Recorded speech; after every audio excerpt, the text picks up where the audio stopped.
Mesdames, Messieurs, bonsoir. Je vous souhaite la bienvenue sur le plateau de la Grande Team. Ravi de vous retrouver pour notre rendez-vous sportif quotidien. Et avant le top départ, je vous invite à suivre le sommaire. Au sommaire de ce numéro de la Grande Team, le tour d'horizon de l'actualité sportive, c'est dans LGT News. Euro 2024, qui sortira vainqueur du quart de finale Portugal-France, c'est dans la question de ce soir. Très bonne soirée sur la 3, en compagnie de Marie-Christine Begré et sa team.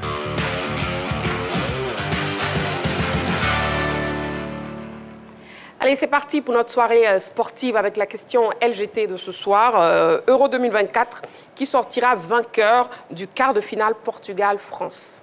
Ce sera donc le sujet du débat de l'actu de ce soir. Pour nous joindre, vous avez soit la page Facebook de la 3 ou le numéro de téléphone de la 3, le 27 21 59 93 99, 27 21 59 93 99. Voilà, l'équipe de ce soir est composée de Coach Quado Georges. Bonsoir. Bonsoir notre belle colombe. Comment vous allez? Ça va, merci. Et chez vous? Je vais très bien quand vous êtes présent, quand vous êtes à mes côtés. Merci.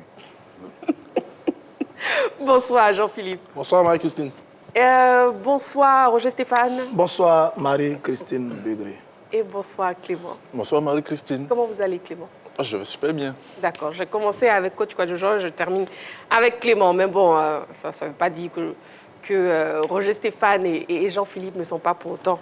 Non, moi, j'ai dit bonsoir à Dumandé. Il va appeler tout à l'heure. Vous allez régler vos problèmes. Des Sipilou, il va appeler tout de suite là. Un coucou à M. Dumandé Mamadou de Sipilou s'il nous suit. Voilà, allez, la première rubrique de l'émission, c'est LGT News. On y va. LGT News. CAN 2025, MS Faye nommé assistant au tirage au sort des éliminatoires. MS Faye, vainqueur de la CAN 2023 avec la Côte d'Ivoire, doit se rendre en Afrique du Sud demain mercredi 3 juillet 2024 pour le tirage au sort des éliminatoires de la Coupe d'Afrique des Nations Maroc 2025, prévu le jeudi 4 juillet 2024 à 12h30. Le sélectionneur des éléphants de Côte d'Ivoire sera l'un des assistants de ce tirage au sort. LGT News. JO Paris 2024, Arthur Cissé annonce sa qualification. En attendant la liste officielle du top 56 du World Athletic, le sprinter ivoirien Arthur Cissé a pondu un communiqué sur les réseaux sociaux annonçant sa qualification pour les prochains Jeux Olympiques de Paris. Vous avez été nombreux à vous inquiéter pour ma qualification aux Jeux Olympiques de Paris 2024 qui démarre le 26 juillet prochain. Aujourd'hui, j'ai le plaisir de vous annoncer que c'est chose faite. Je serai bel et bien présent à cette prestigieuse compétition olympique, a-t-il indiqué sur sa page Facebook avant d'ajouter que sa récente performance sur le 100 mètres masculin au meeting de Madrid en Espagne lui a permis d'améliorer son ranking en se positionnant parmi les athlètes qui prendront part aux JO. LGT News. Solidarité, Zagoli Golier reçoit le soutien du ministre Hadji Silasmech. L'ex-gardien des éléphants de Côte d'Ivoire, Zagoli Golier, est très malade. Informé de cette nouvelle, le ministre délégué chargé des sports et du cadre de vie, Silas Hadjemech, a dépêché le samedi 29 juin 2024 un de ses collaborateurs au chevet de l'ancienne gloire du football ivoirien. C'est ainsi qu'Ousmane Bané, directeur général de l'Office national des sports, s'est rendu à Mimia 2, dans le département d'Issia, auprès de la famille de Zagoli Golier. Au nom de l'État de Côte d'Ivoire et de son gouvernement, Ousmane Bané a remis quelques vivres ainsi qu'une enveloppe à l'épouse de l'ancien gardien de but des éléphants. Zagoli Golier a été évacué dimanche à l'hôpital militaire d'Abidjan où il recevra des soins appropriés. LGT News. Tournoi de football jeune IBA Cup 2024. EKFCA au ministère des Sports. Etienne Kikis Football Club d'Awanou s'est envolé le mardi 2 juillet pour le Portugal pour prendre part au tournoi IBA Cup Estoril. Avant son départ, l'équipe a été reçue au cabinet du ministre délégué auprès du Premier ministre chargé des sports et du cadre de vie hier lundi 1er juillet. En l'absence du ministre Hadji Silasmech, c'est le directeur de cabinet adjoint Esso Jacques Latte qui a reçu la délégation conduite par Anthony Niako, président d'honneur du club. Esso Jacques Latte a prodigué des conseils aux joueurs afin qu'ils reviennent sur les bords de la lagune ébriée avec le trophée. Vous devez mouiller le maillot pour que la Côte d'Ivoire puisse véritablement être fière de vous. Si vous avez été coopté, ça veut dire que vous avez la valeur intrinsèque pour faire vraiment jeu égal avec ceux qui sont devant vous. Et je pense que moi, j'ai cette foi-là que vous allez revenir ici avec le trophée.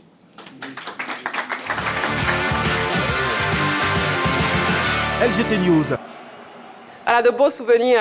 Ghana-Uruguay mondial 2010. C'est pas un beau souvenir. Pour qui? Attention à Marie-Christine Begré, c'est pas un beau souvenir du tout. Hein. Bon, ça dépend pour qui.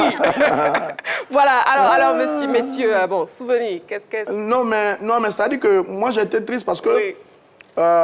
après le parcours de l'Algérie en 82, du Maroc en 86, du Cameroun en 90, du Nigeria en 94 et du Sénégal en 2002, on était aux portes des demi-finales de la Coupe du Monde de football. L'Afrique n'avait jamais réussi à passer le cap des quarts de finale Oui.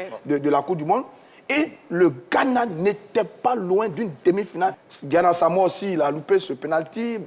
Bon, vraiment, Marie-Christine Begré, C'était triste. c'était terrible. C'était Pour le triste, Ghana, c'était oui, terrible. coach Kouadjo-Georges. Mais le football nous réserve des fois des surprises de ce genre-là où vraiment toute une nation, tout un continent même pleure.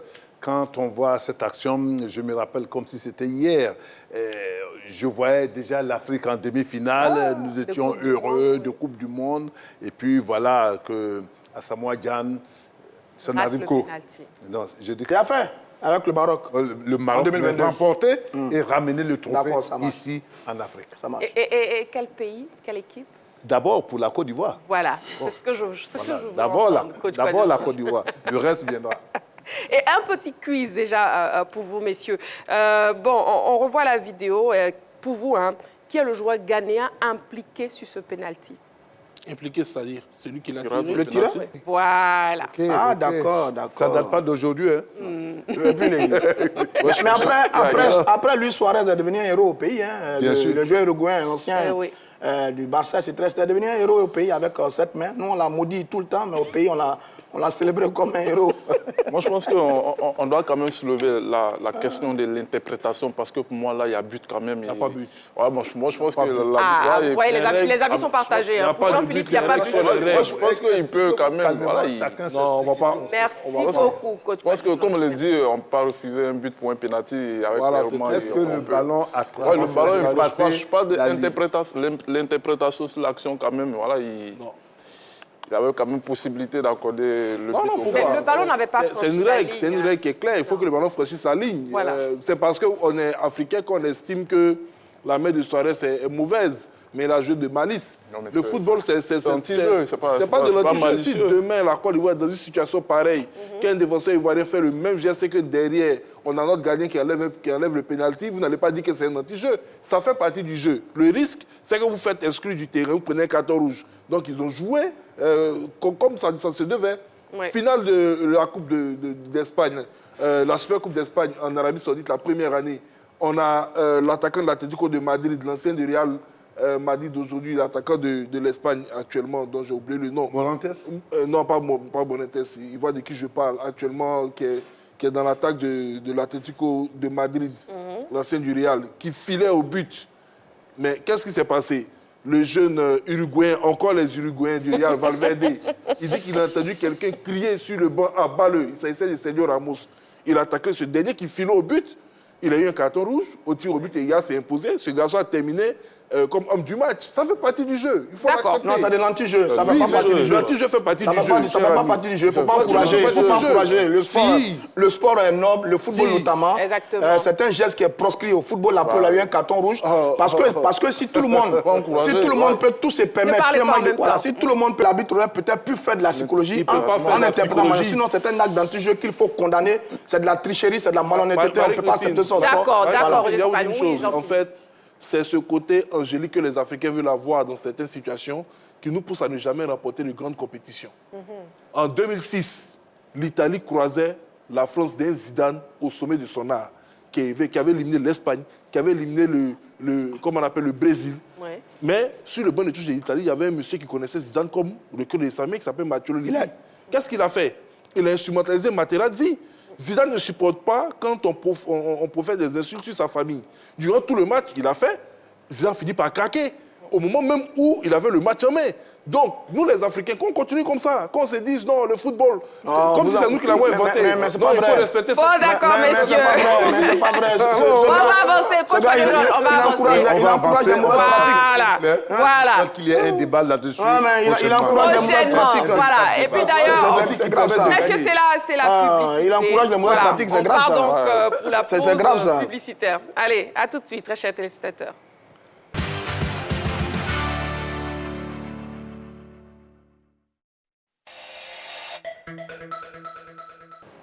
De retour sur le plateau de la Grande Team, bon, les joueurs de ce soir sont bien échauffés, sont bien chauds. On va calmer le jeu un tout petit peu, n'est-ce pas, coach Kwadjo Georges? Bien sûr. Voilà. Heureusement que vous la êtes coach maintenant de notre LGT et vous nous avez échauffé correctement. Maintenant, Voilà. le match va pouvoir commencer. Voilà. Et C'était les quarts de finale. les quarts de finale. On va en demi-finale maintenant. Et justement, on va s'intéresser à l'Euro 2024. Allons à l'Euro.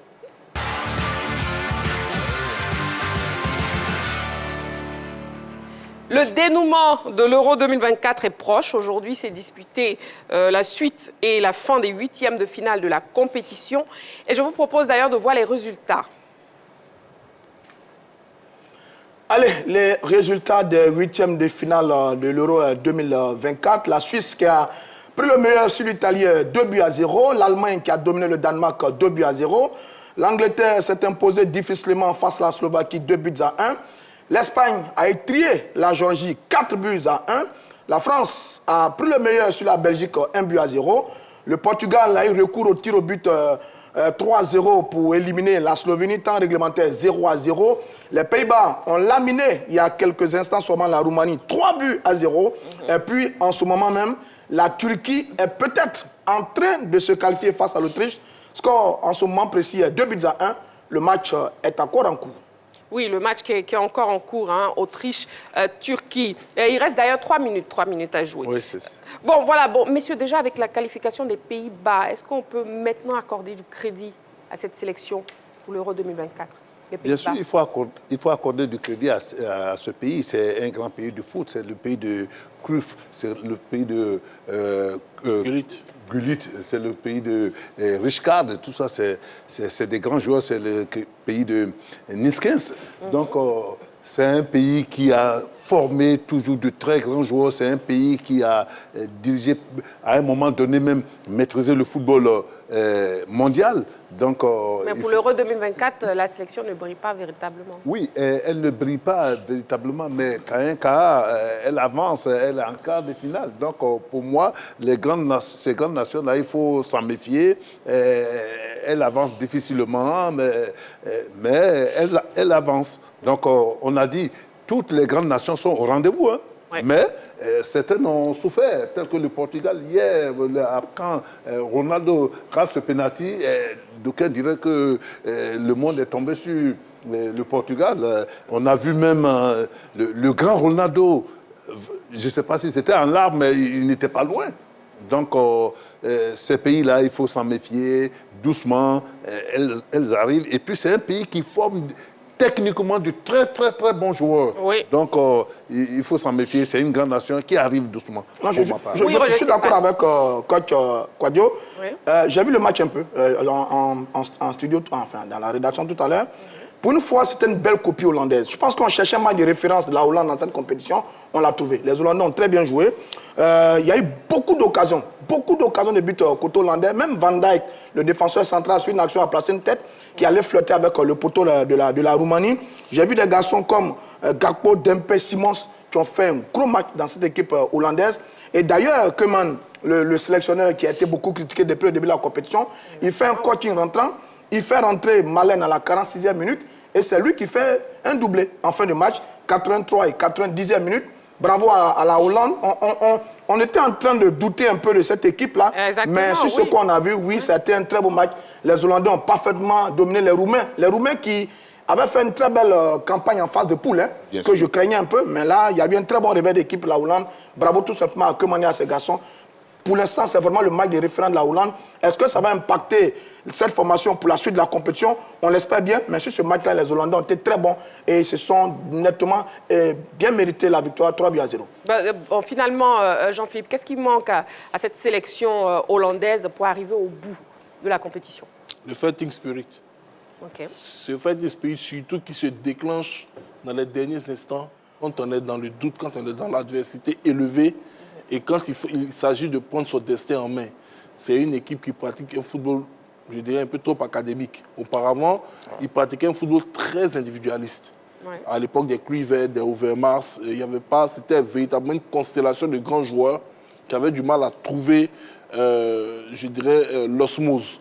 Et aujourd'hui, qui n'ont plus ces grands talents-là, puisqu'ils ont des joueurs de bonne qualité, mais pour ceux qui suivent cette équipe hollandaise, quand on parle de la génération des Kluivert, on sait à peu près de quoi est-ce qu'il s'agissait, mais ce n'est plus la même chose. Maintenant, ils ont une très bonne assise. Ils jouent bien au football. Ils ont des tacticiens qui essaient de mettre en place une base. Mais sauf que le football académique, pour moi, c'est l'un des footballs les plus faciles à contrer.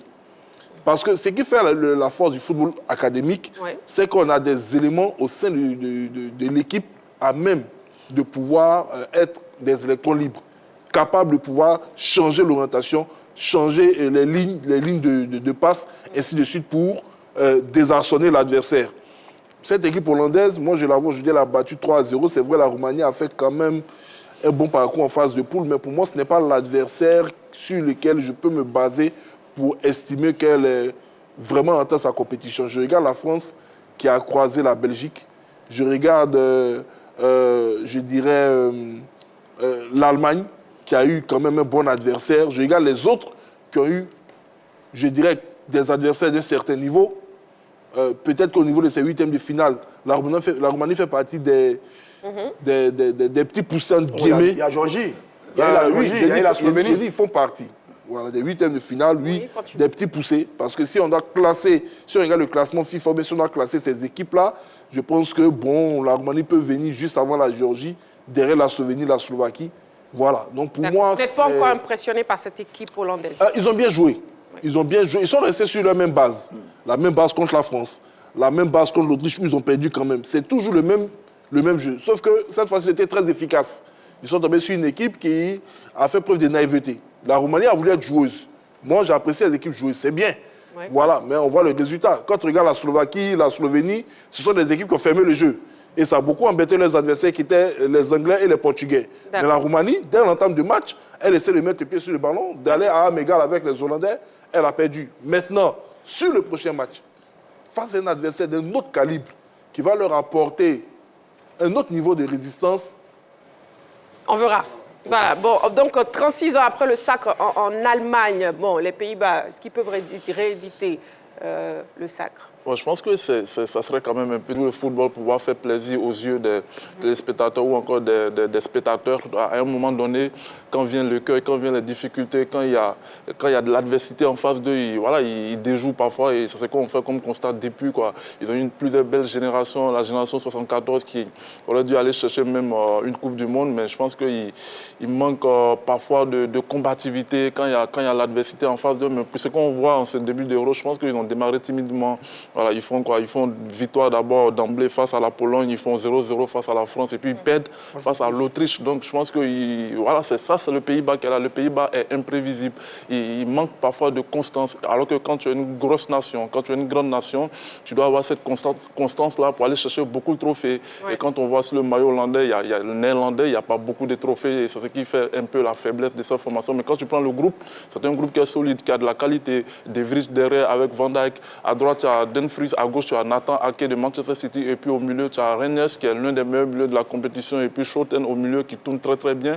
Ils avaient un problème de finisseur, parce que moi, je pense que Depay, c'est pas le finisseur, il n'est pas létal. Pour moi, c'est un demi-neuf qui tourne beaucoup, mais ils ont ce problème de neuf qui va finir les actions pour eux, parce qu'ils jouent tellement bien au football, ils ont la possession, ils ont le meilleur buteur de la compétition, qui est Gakpo, qui fait quand même un formidable tournoi. Ils ont le meilleur passeur de la compétition, qui est Simon Xavi, l'ancien du Barça et du PSG, qui fait quand même un formidable tournoi également. Après, est-ce qu'ils iront au bout? Moi, je ne mise pas entièrement une pièce sur cette sélection néerlandaise, parce que voilà, c'est une sélection qui déçoit toujours dans le dernier carré d'as, ou quand il s'agit d'aller au bout de la compétition. D'accord, oui, juste pour terminer. On ne sait jamais, parce que la moitié du tableau est assez intéressante. Ouais. Mais généralement, les grandes générations, quand elles ne gagnent pas, ce sont des petits groupes comme ça qui gagnent les compétitions. Johan Cruyff et les autres ont perdu. Il y a des surprises. Voilà, ont perdu des finales de Coupe du Monde. Les Gullit ont gagné l'Euro de 88, dont vous parlez, Gullit, Rijkaard, Koeman et autres. Mais très souvent, c'est des petits groupes comme ça qui, sur un déclic, sur un petit match, peut aller jusqu'au bout de la compétition. Est-ce qu'ils peuvent faire comme les années de 1988? Bon, on verra bien, mais pour l'heure, je pense qu'aujourd'hui, ils se sont bien débrouillés. On verra bien. Bon, Jean-Philippe qui n'est pas trop rassuré par cette équipe, mais bon, il y a toujours des surprises au football pour l'instant. Et puis, Turquie-Autriche, bon, la victoire de la Turquie, 2-1. Donc voilà, Turquie qualifiée. Donc la Hollande joue la Turquie. Voilà. Jean-Philippe Hollande joue Turquie. Ouais, là, ça va être... Bon, voilà, on verra bien. Voilà. Et puis la France et le Portugal se sont qualifiés hier, justement pour les quarts de finale. Donc découvrons, messieurs, comment les différentes presses ont apprécié l'événement. Revue de presse. Voici comment la presse française et portugaise ont traité la performance des deux nations. L'équipe en France titre « Il était une joie » pour décrire la victoire étriquée des Bleus face au Diable Rouge belge. De son côté, SoFoot dit ceci, eux contre le reste du monde, histoire de rappeler la difficulté de la tâche qui attend les Bleus dans cet Euro 2024. Du côté lusitanien, le journal Abola salue la performance de Diogo Costa, le gardien portugais, auteur de 3 arrêts lors de la séance des tirs au but, avec le titre « Entre les mains du Portugal ». Pour terminer, Record met un accent sur l'accolade entre Ronaldo et son gardien qui a sauvé tout un peuple. Voilà, revue de presse avec la qualification de la France-Portugal. France-Portugal, justement, une très belle affiche. Bon, à venir, ce sera le sujet principal de l'actu dans quelques petites minutes. Bon, à présent, les programmes des affiches des quarts de finale. Allez, des matchs assez intéressants pour ces quarts de finale. Vendredi 5 juillet 2024, Espagne-Allemagne à 16h, c'est le match que tout le monde attend. Il y a un très bon également France-Portugal qui n'est pas mal à 19h. Et puis le samedi 6 juillet 2024, Suisse, Angleterre, Pays-Bas, Turquie. Bon, ces deux matchs-là semblent peut-être légèrement déséquilibrés contrairement aux deux premiers. Mais dans tous les cas, on est parti pour assister à de très belles affiches pour ces quarts de finale. Très belles affiches, oui. Coach Kouadio Georges, quelle affiche vous fait rêver?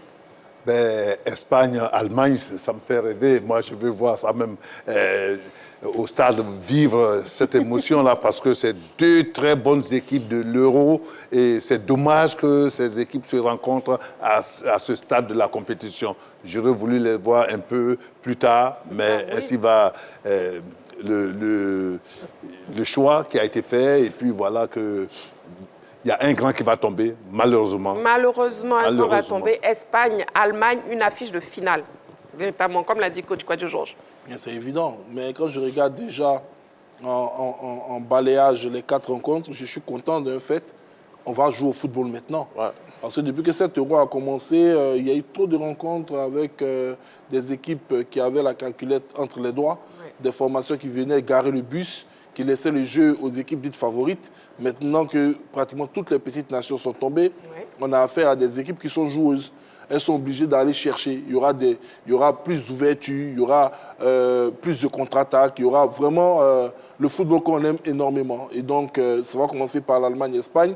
Je pense que l'UEFA doit se tirer les cheveux, parce que ça aurait été une très belle affiche de finale. Ce sont pour moi les deux formations qui pratiquent le meilleur football de la compétition. Je mettrais en termes de pronostic une pièce sur l'Allemagne pour la simple et unique raison que défensivement, les Espagnols m'inquiètent. Ils m'inquiètent défensivement quand on voit la paire centrale composée des deux joueurs d'origine française, Laporte et le Normand. Je me dis qu'avec les pointes offensives allemandes, ça va vraiment, ça va être très difficile pour eux. C'est vrai qu'ils ont des bons latéraux, donc Carvajal, mais sorti d'une saison comme il a eu à le faire avec le Real Madrid, en étant aussi émoussé et être en face d'un Jamal Musiala qui peut être remplacé par un Leroy Sané et autres, ça va aller véritablement très vite. Maintenant, bon, ils ont la chance d'avoir deux garçons devant qui sont très insouciants, William et Yamal. Mais est-ce que ça va pouvoir le faire face au bloc équipe allemand? Bon, c'est le gros point. Espagne-Allemagne, une belle rencontre en tout cas à voir. Et puis votre équipe, Roger Stéphane, Angleterre-Suisse. Bon, est-ce que ce match-là ne serait pas un piège pour l'Angleterre? Oui, mais parce que la Suisse joue très bien. La Suisse nous a donné une leçon de football samedi dernier face à l'Italie. Bon, c'est vrai que c'est une équipe italienne sans âme, sans collectif et sans individualité. C'est pas grave, mais les Suisses nous ont donné une leçon de football. C'est le football simple. Jeu de passe. Petite passe courte, on joue à 2, on joue à 3, on défend ensemble, on organise ensemble. C'était parfait. Et dans le groupe, vous avez des garçons. Freuler, l'un des buteurs. Vargas, deuxième buteur. Mbolo sur le front de l'attaque, etc., etc. Chaka. Voilà, il y a des individualités comme ça dans cette équipe suisse qui peuvent aller provoquer et embêter cette équipe de l'Angleterre. Maintenant, j'ai le sentiment que l'Angleterre, c'était le match de la résurrection face à la Slovaquie. Parce qu'ils étaient complètement éliminés. Et dans les derniers instants, dans les prolongations, c'est Jude Bellingham qui égalise. Et puis derrière, vous avez Harry Kane qui les qualifie. C'est peut-être le match qui va fouetter, provoquer l'orgueil des stars anglaises. Foden, Saka, Djour, toute la belle bande là. C'est peut-être le match qui les a réveillés et qui va peut-être les emmener très loin dans la compétition. Donc, ça va être une très belle affiche. Vraiment, Angleterre-Suisse, ça va être une belle affiche entre une équipe anglaise avec ses stars, qui a un fond de jeu puissant, mais qui jusque-là n'avait pas produit du grand football, face à une équipe suisse très intelligente, bien organisée. On va suivre un très beau match entre Anglais et Suisse. Ça, c'est certain. De toute façon, on peut s'attendre à de belles surprises pour ces quarts de finale, n'est-ce pas, Clément? Oui, tout à fait. Je pense que dans cette compétition, s'il y a une sélection que d'autres sélections n'aimeraient pas croiser, c'est la Suisse, c'est la Nati. Voilà, je pense que c'est quand même le conte des faits de cette compétition-là. Il y a une formation qui est bien rodée dans son 3-5-2, Akanji derrière, Rodriguez et puis Fabien Schär, le joueur de Newcastle. Ils maîtrisent parfaitement ce schéma-là. Et puis ils sont dans le duel, ils savent jouer au football. Ils ont malmené l'Italie. À un moment donné, en première période, je pensais que l'Italie a voulu jouer le cadenaccio pour pouvoir contrer la Suisse. Non, mais parce que l'Italie était inférieure à cette formation de la Suisse, qui a quand même des arguments à faire valoir dans cette compétition. Elle a éliminé la France du dernier Euro, et puis là, qui se tape l'Italie. Attention quand même à l'Angleterre. Après, comme l'a dit Roger Stéphane, après le miracle anglais, je pense que ça peut servir de déclic également, comme on l'a vu ici en Côte d'Ivoire. Et voilà, il y a un match qui nous relance dans la compétition et autres. Ils ont de la qualité, ils ont beaucoup de joueurs. Ils peuvent former 3 effectifs pour aller dans une compétition, ces Anglais-là. Après, c'est à Southgate de trouver ce qu'on appelle la formule. On a l'impression qu'il tâtonne parfois, il ne connaît pas le positionnement réel. Il doit mettre ces garçons-là dans la concurrence. Quand tu as un gars comme Foden qui ne montre pas ce qu'il sait faire à Manchester City, quand tu as un gars comme Palmer qui est sur le banc, qui peut jouer en 10, alors que tu mets Bellingham en 10, je pense que c'est dommage quand même. Mais voilà, ça reste le football. Et longtemps, ils ont bien joué au football, ils n'ont jamais gagné. Et s'ils peuvent tâtonner, aller chercher ces trophées-là qui leur manquent depuis 1966, pourquoi pas. Ouais. Le plus important, comme le dit Deschamps, c'est la fin qui compte, c'est d'aller chercher ces trophées-là, pas de jouer au football. Jean-Philippe, s'il vous plaît. Ah, écoutez, ils ont parlé de Suarez tout à l'heure, hein. C'est la fin. C'est pas quand les joueurs jouent le gardien. Jean-Philippe, restons. C'est pas quand les joueurs jouent le gardien. Restons dans l'Euro. Jean-Philippe, il oublie qu'il y a ces petits frères qui sont en train de regarder LGT. Voilà, oui, je l'ai dit. Il ne faut pas encourager. Dans la même situation, messieurs. Ah, messieurs. Pour arrêter le ballon. D'accord, très bien. Bon, la force de cette équipe suisse. Ben, écoutez, c'est un collectif. C'est un collectif. C'est une équipe dont l'effectif, contrairement aux grandes nations, je dirais, ne se chamboule pas énormément. Voyez-vous, la force de ces genres de pays, généralement, les entraîneurs peuvent travailler avec un même groupe sur une très longue période. Ouais, ils peuvent les prendre, les voir grandir. Alors que dans les grandes nations, on joue une compétition. La prochaine compétition qui arrive dans 2 ans, on a 7 ou 8 joueurs qui sautent. Souvent, même parmi les titulaires, il y a 5 qui vont disparaître parce que derrière, la concurrence est telle que les nouveaux joueurs poussent à tel point qu'à un moment, on ne peut pas les retenir en dehors de l'équipe. On est obligé de partir avec eux. Alors que ces petits pays comme la Suisse, bon, petit pays en termes de football, voilà, sinon, mais même en termes de superficie, maintenant, bon, en termes de moyens, quand même, c'est un pays qui est très développé. Mais les pays comme la Suisse, ben, ce sont je dirais, c'est comme des frères, c'est une fraternité. Ils jouent ensemble depuis quoi? Peut-être 7, 8, 9 ans. Ils sont pour certains à plus de 30 ans, pour d'autres à l'âge charnière de 29-30 ans. Ouais. Donc ils se connaissent même les yeux fermés. Ils connaissent très bien. Voilà, chacun connaît à la fois les qualités et les défauts de son coéquipier. On sait que peut-être après la 60e minute, celui-ci va flancher un peu. Moi j'ai un peu d'énergie, je peux combler cela. Lui-même qui est sur le terrain va dire, bon, je suis un peu fatigué, quelqu'un peut rentrer. Il se gère comme ça en famille et ça facilite le travail d'un entraîneur. Donc attention à l'Angleterre. L'Angleterre, aujourd'hui, si on regarde l'équipe qui a joué il y a de cela 4 ans et celle d'aujourd'hui, il y a quand même beaucoup de changements au sein de la formation, malgré le fait qu'il soit le même entraîneur. Et quand on regarde l'entraîneur, il a du mal à s'adapter à son nouveau groupe. Ça pousse fort derrière. Et si les Anglais, je dirais, entre guillemets, tâtonnent comme ils l'ont fait face à la Slovaquie, je puis vous assurer que cette rencontre ne va pas durer. Les Suisses ne vont pas commettre les mêmes erreurs que les Slovaques. Alors, ils seront punis littéralement. Et c'est ce que c'est sur son moto aux Italiens. Et donc, attention à l'Angleterre. Angleterre-Suisse, d'abord. La question LGT de ce soir, très chers téléspectateurs, Euro 2024, qui sortira vainqueur du quart de finale Portugal-France? On passe à l'actu.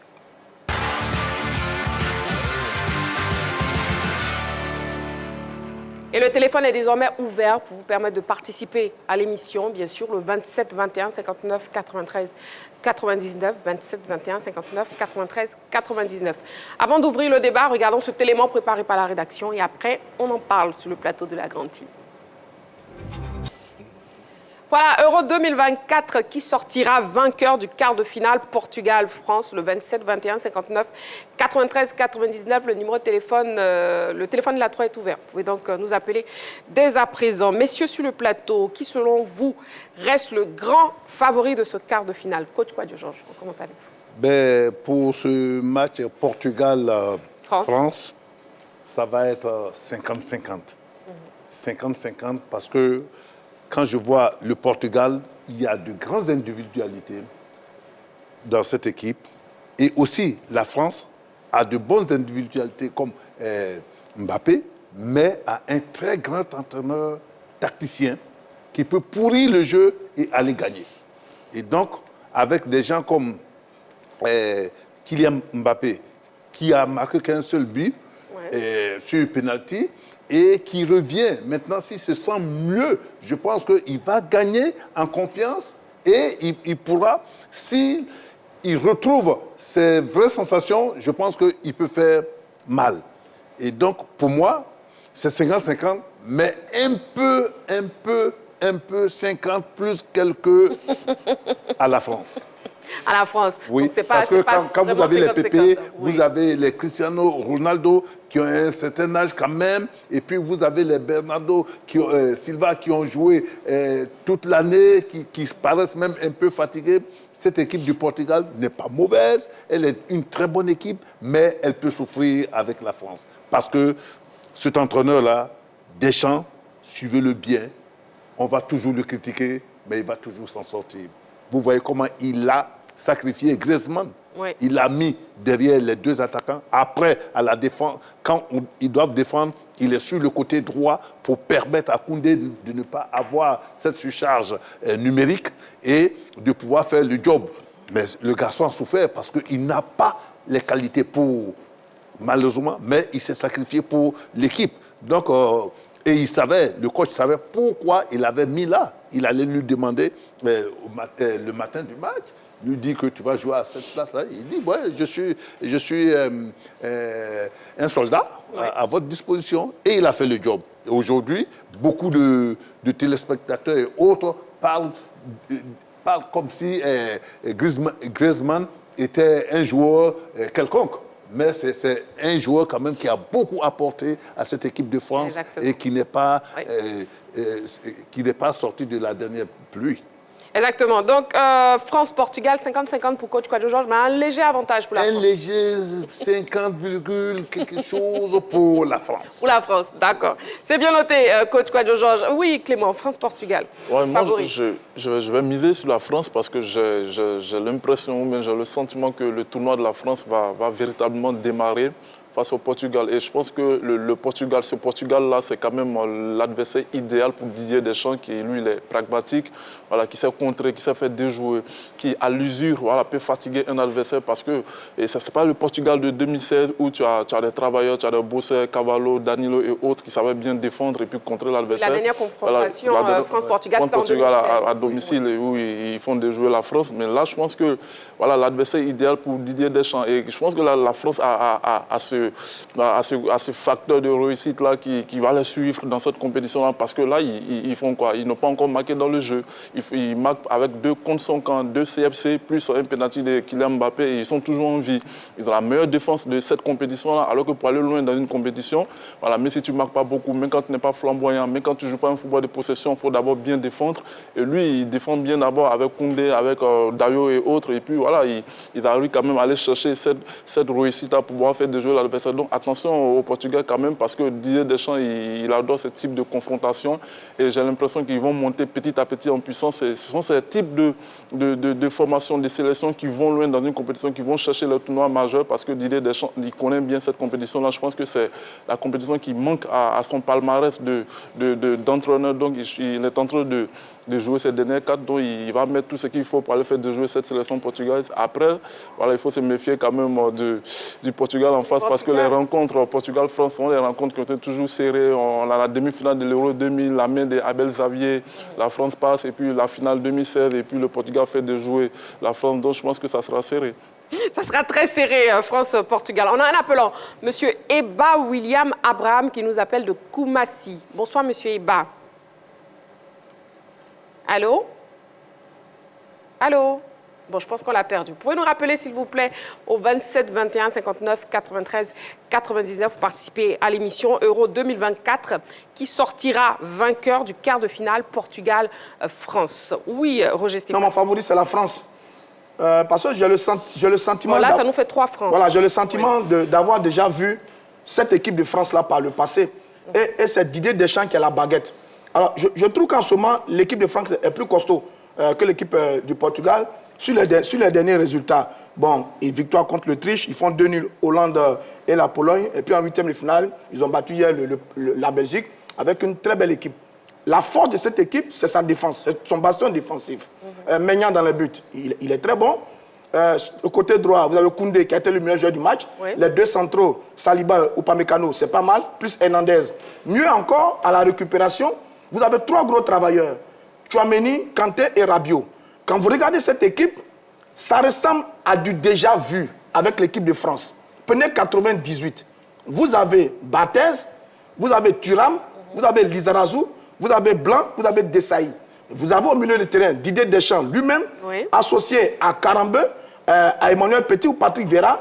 Et puis devant, il y a un homme à la baguette, c'est Zinedine Zidane. J'ai le sentiment vraiment de revoir la même ossature et le même travail fabriqué par Didier Deschamps. À l'époque, il jouait dans l'équipe. Ouais. C'est la même chose qu'il est en train de faire là. Parce que le bastion défensif de l'équipe de France a commencé par son milieu de terrain qui était un milieu récupérateur. Parce que Rabiot, Kanté et Tchouaméni sont tous des travailleurs. Ils jouent la sécurité de la défense. Donc jusqu'à présent, ça marche très bien. Parce que la défense n'a pas encore encaissé de but. Elle est costaud. Oui, sur penalty, contre face à la Pologne avec Lewandowski, la défense est costaud, elle est bien en place. Ce qui manque maintenant à cette équipe de France, c'est l'attaque. C'est l'attaque qui n'a pas encore répondu présente à ce rendez-vous. Ouais. Mbappé n'a pas encore fait ce qu'il avait à faire. Griezmann, justement, dans son positionnement, tantôt il est meneur de jeu, tantôt il est ailier. Thuram est en dedans. Dembélé a provoqué un penalty. Après, plus rien. C'est le jeune Koulibaly qui a sauvé sur le match face à la Belgique, une frappe contrée, but contre son camp. Donc, si les attaquants se réveillent et qu'ils se mettent au niveau des défenseurs, cette équipe de France, à mon avis, va être inarrêtable. Et c'est ce que Deschamps est en train de fabriquer en ce moment. C'est beaucoup mieux que l'équipe du Portugal, qui a ses individualités, qui a quelques vieux, bon, quelques anciens. Jean-Philippe va démontrer ça tout à l'heure, quelques anciens qui sont un peu fatigués. Pauvre Jean-Philippe. Mais je pense que oui, la France a des arguments. Et il y a une histoire, à mon avis en tout cas, il y a une histoire qui est en train de se répéter. Donc pour Roger Stéphane, la France a des arguments solides pour remporter ce match. Jean-Philippe. Écoutez, moi je pense que le Portugal a plus d'arguments que la France. Okay. Roger Stéphane a fait un très bon développement sur la lecture du style et du système de jeu que Deschamps est en train de mettre en place. Mais ce style et ce système marchent quand vous avez un Zidane dans l'équipe. Quelqu'un qui crée. Quelqu'un qui, de par sa posture, de par sa technique, peut à lui seul à la fois attirer et éliminer plusieurs adversaires pour libérer ses autres coéquipiers. Voilà pourquoi sous Zidane, l'équipe de France, à part en 2002 où il était blessé, marquait énormément de buts. En 2002, quand il était blessé en Corée ou au Japon, quand on l'a remplacé par Yuan Miku, un joueur qui avait moins de qualité que lui, on a vu ce qui s'est passé avec la France. Elle n'a pas pu s'en sortir. Ce style de jeu marche quand tu es un magnifique meneur de jeu. Une seconde, juste le temps de prendre l'appelant pour ne pas le perdre. Monsieur Kpidi Rodrigue. Bonsoir, monsieur. Bonsoir, madame. Voilà, vous nous appelez d'où, s'il vous plaît? De Gagnoa. De Gagnoa. Bienvenue sur le plateau de la Grande Team. On vous écoute. Euro 2024, France-Portugal, qui sortira vainqueur de ce quart de finale. Bon, il faut dire que c'est un match très équilibré d'abord. Oui. Mais je donne un tout petit avantage à la France. À la France? Voilà. Parce que, certes, l'équipe de la France ne marque pas beaucoup. Mais au niveau de la défense, il y a beaucoup de certitudes.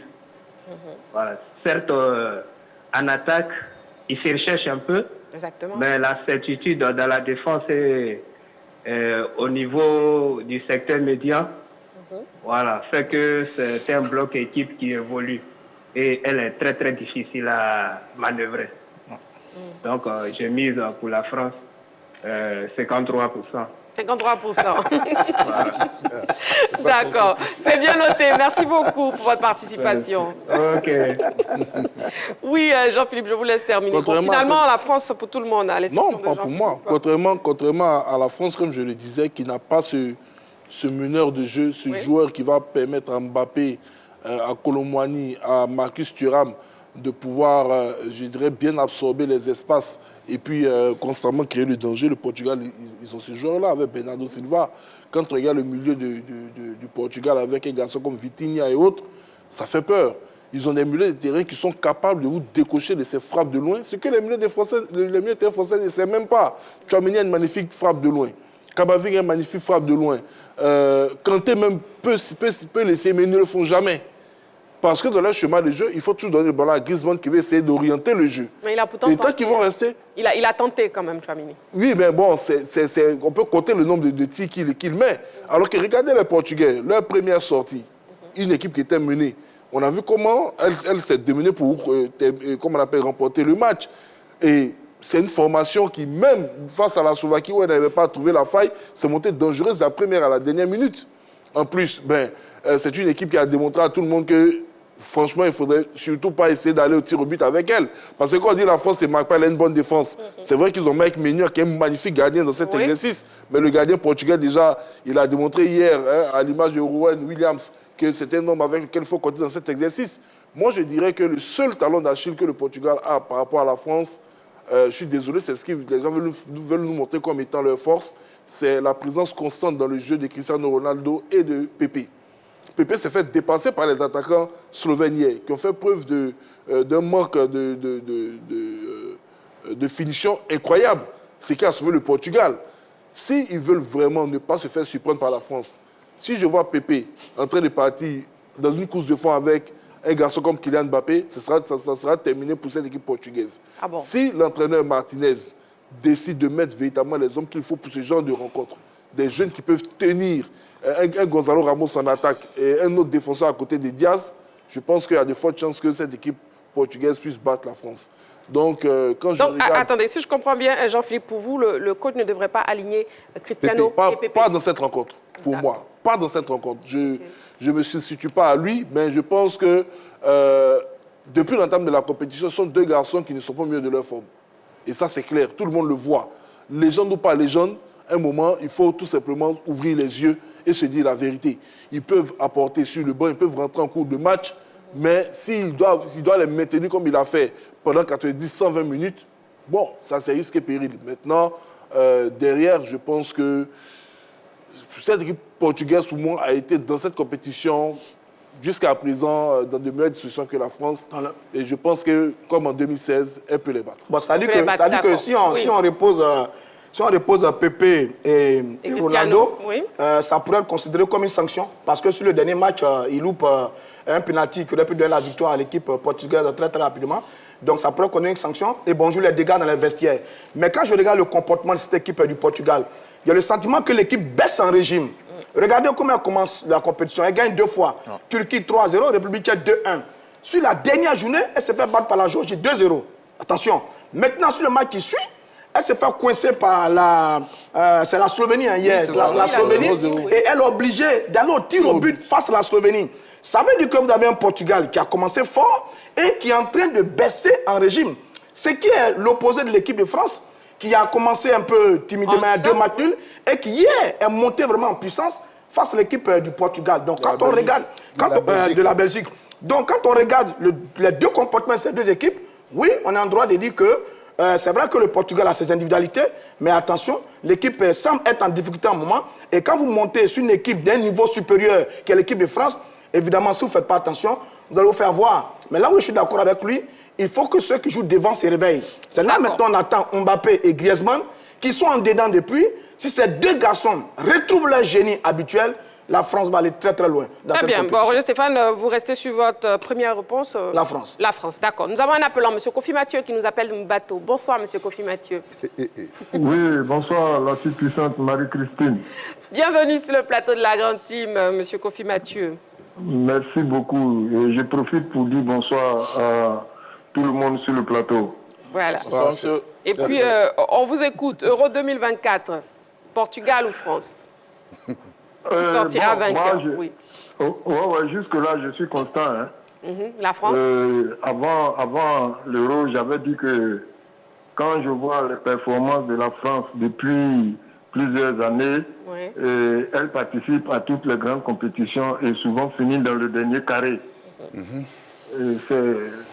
À défaut de finir dans le dernier carré, que ce soit en Coupe du Monde ou bien à la Coupe d'Europe. Oui. Donc, je me dis que la France va jouer la finale avec l'Allemagne. Donc, je ne déroge pas à la règle. Moi, je me dis que la France, c'est vrai, le Portugal a des individualités, donc Cristiano Ronaldo, tout ça, mais la France va passer ce cap-là. Et puis, même, pour se qualifier en quart de finale, oui.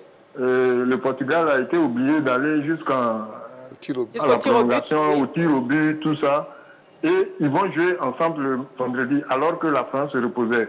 Bon, tout ça, c'est vrai que ce n'est pas trop des choses qui vont compter à 100%, mais il y aura quand même un brin de fraîcheur du côté de la France que le Portugal n'aura pas. Donc, tout ça, l'un mis dans l'autre, je crois que la France va passer ce cap-là pour, bon, si possible, croiser l'Allemagne. L'Allemagne, d'accord, ok. Voilà. C'est bien noté, M. Kofi Mathieu, oui. Oui, je salue le retour de Coach Kwadjo Georges, qu'il fasse attention dans ses propos. Merci. Moi, je le suis depuis Mbato. Oh. Merci. Merci beaucoup, M. Kofi Mathieu. C'est un plaisir qu'on vous écoute. On vous menace, vous les félicitez. Je suis serein. Voilà, Coach Kwadjo Georges, toujours serein. Je suis à Abidjan et je dois faire des palabres avec des gens qui sont à Mbato. En tout cas, merci, M. Kofi Mathieu, de nous suivre chaque soir, du lundi au vendredi, de 20h30 tout là, c'est Marie à 22h. C'est la grande. C'est un mieux pour le plateau. Bon, mon coach, Kwadjo Georges, oui. Jean-Philippe parlait de ne pas aligner Pépé et Cristiano Ronaldo pour ce match important. Si c'était vous?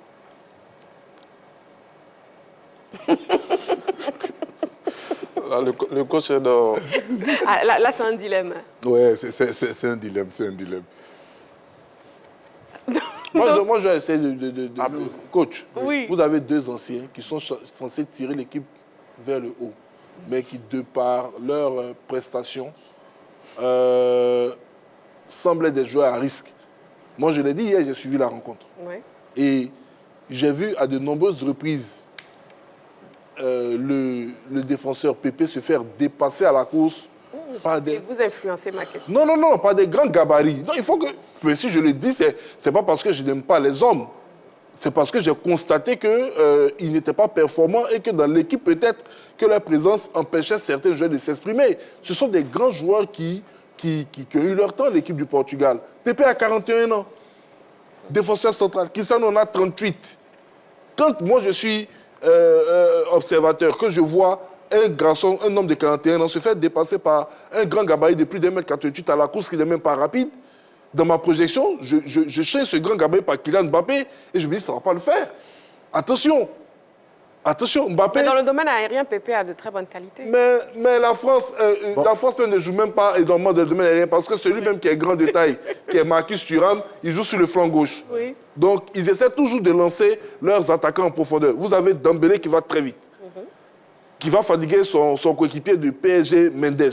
Vous avez, comme il s'appelle, Thuram qui est très physique. Et vous avez, d'un autre côté, Kylian Mbappé en pointe. Bon, bonne chance à eux.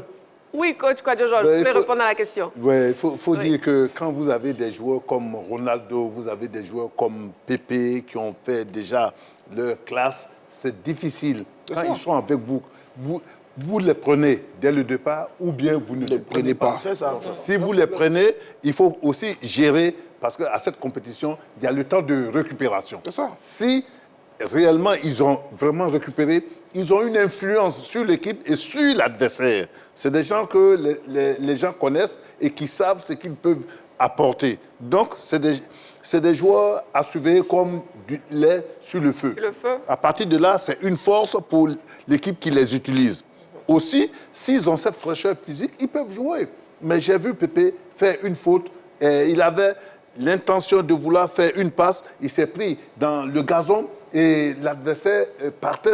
C'est parce qu'il a été maladroit. Il a mis ça arrive à beaucoup de défenseurs. Ça arrive à beaucoup de défenseurs. Non, je ne dis pas que ça n'arrive pas aux défenseurs. Ça arrive à tous les joueurs, pratiquement à tous les joueurs. Absolument. Parce que c'est l'erreur qui amène le but. Je suis d'accord. Mais je dis à ce stade, quand c'est Pépé et qui a deux intentions et qui se loupe comme ça, tu vois que c'est toute l'équipe qui prend un coup. Parce qu'il a 41 ans, il a plein de matchs dans les jambes et les gens il a l'expérience. Il a l'expérience. Oui. C'est pour cela qu'il est derrière comme l'arrière-garde. Mais si c'est lui qui commet une faute, et les jeunes gens, comment seront-ils? C'est que... D'accord. Voilà. Donc, ok. C'est bien noté. C'est pour vous dire que c'est de très bons joueurs. Il peut, mais c'est une gestion mentale et tout par rapport à leur attitude avec l'entraîneur et les autres joueurs. C'est très, très important. Très, très important, exactement. Et puis, pour terminer, on aura un duel entre le fan et son idole. Mbappé, Cristiano Ronaldo. Voilà. Ah ouais, tout à fait. Je pense que ça va être intéressant parce qu'on a vu les vidéos qui circulent actuellement où ils ont les mêmes gestuels. Tout ce que Cristiano a fait, Mbappé l'a répété également. Donc, voilà, c'est lui qui a inspiré le petit Mbappé. Après, ça reste un match de football. Et quand tu veux faire comme ton idole, tu dois dévancer ton idole, c'est-à-dire faire mieux que lui. Et quand on parle de faire mieux que lui, c'est voilà, pourquoi pas l'envoyer à la retraite là aussi, sur ce match-là. Je pense que Kylian Mbappé. Il a dit qu'il part jusqu'au bout. Mais je pense que ça sera quand même l'une de ses dernières compétitions en termes de compétition européenne. Voilà, et voilà, s'il n'arrivait pas à battre la France, mais ça sera quand même un beau duel parce que Mbappé lui-même, il a beaucoup de choses à prouver. Et depuis le début de la compétition, c'est un Mbappé fantomatique qu'on est en train d'observer parce qu'il n'a pas encore pris ses responsabilités. C'est pourquoi il dit méfiance aux Portugais parce que là, il peut se réveiller. C'est-à-dire que Mbappé avait 12 ans quand il fait un stage au Real de Madrid. Et son idole, c'est Cristiano Ronaldo. Il veut aller jouer au Real. Bon, il est au Real maintenant. Il a les photos de Ronaldo dans sa chambre à l'époque. Bon, alors, il a bien répondu, Kylian Mbappé, à Lionel Messi en finale de la Coupe du Monde 2022. Il a été exceptionnel. Oui. Je pense qu'il va répondre aussi à Cristiano Ronaldo dans les jours qui viennent. D'accord, allez, c'est la fin de la grande team, très chers téléspectateurs. On se retrouve demain en direct, 20h30. D'ici là, prenez soin de vous et n'oubliez pas, faites toujours du sport.